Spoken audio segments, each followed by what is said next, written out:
Bapak, Ibu, Saudara-saudari, adik-adik para sahabat Tuhan Yesus di Paroki Santo Yosef Medari dan di Stasi Santo Thomas, kan juga para sahabat Tuhan Yesus dimanapun Anda berada. Berkah dalam, salam semangat, sehat selalu, tetap berbahagia dan tekun berbuat baik. Marilah kembali kita belajar ilmu sejati pada hari Jumat tanggal 15 Desember tahun 2023, hari biasa pekan kedua Advent. Kita mengawali belajar ilmu sejati dengan berdoa. Dalam nama Bapa, Putra dan Roh Kudus. Amin. Allah Bapa Maha Kuasa, perkenankanlah umat-Mu selalu berjaga sambil menantikan kedatangan Putra-Mu. Semoga kami dengarkan nasihat penyelamat kami, sehingga pada saat Ia datang, kami dapat menyongsongnya dengan pelita menyala. Dengan pengantaran Tuhan kami Yesus Kristus Putra-Mu, yang hidup dan berkuasa bersama Dikau dalam persatuan Roh Kudus, Allah sepanjang segala masa. Amin. Para sahabat Tuhan Yesus terkasih, kita akan belajar ilmu sejati dari Injil Yesus Kristus menurut Matius bab 11 ayat 16 sampai dengan 19.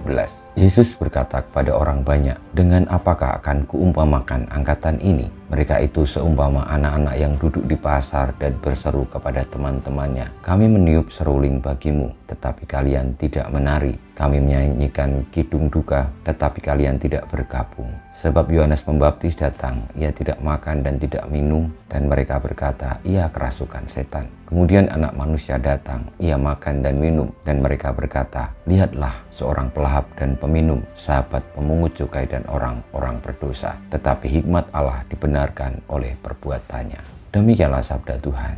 Terpujilah Kristus."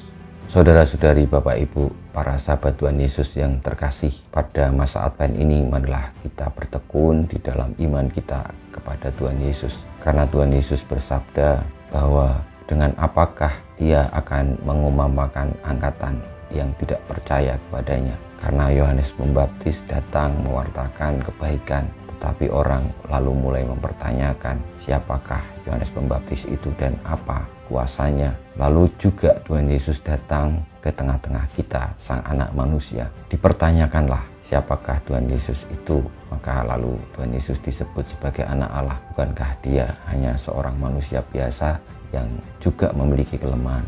Tetapi Tuhan Yesus sekali lagi menyatakan bahwa perbuatannya lah yang menjadi hikmat untuk memberikan kepastian bahwa Dialah Sang Anak Manusia, bahwa Dialah Sang Pembela manusia, kebenaran sejati, kebaikan yang abadi. Kedatangannya di tengah-tengah dunia dengan memberikan diri hidupnya untuk menyelamatkan manusia, memberikan kepada kita cinta sejati adalah hikmat Allah sendiri. Maka Tuhan Yesus bersabda bahwa hikmat Allah dibenarkan oleh perbuatannya.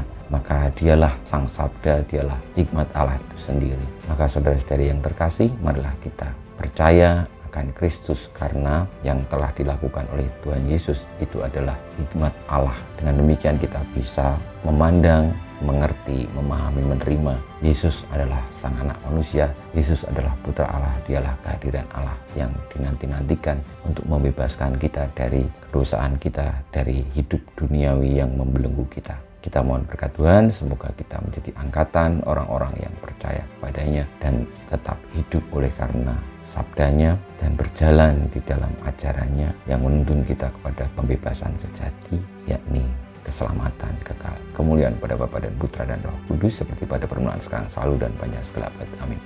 Ya Yesus, jadikanlah hati kami seperti hati-Mu, Tuhan, bersama-Mu dan bersama Roh-Mu. Kita semua hidup kita, perjuangan kita untuk percaya kepada Kristus, Sang Anak Manusia, sabda Allah yang datang di tengah-tengah kita, menyelamatkan umat manusia, senantiasa dibimbing, dilindungi, diberkati oleh Yang Maha Kuasa, Bapa, Putra, dan Roh Kudus. Amin.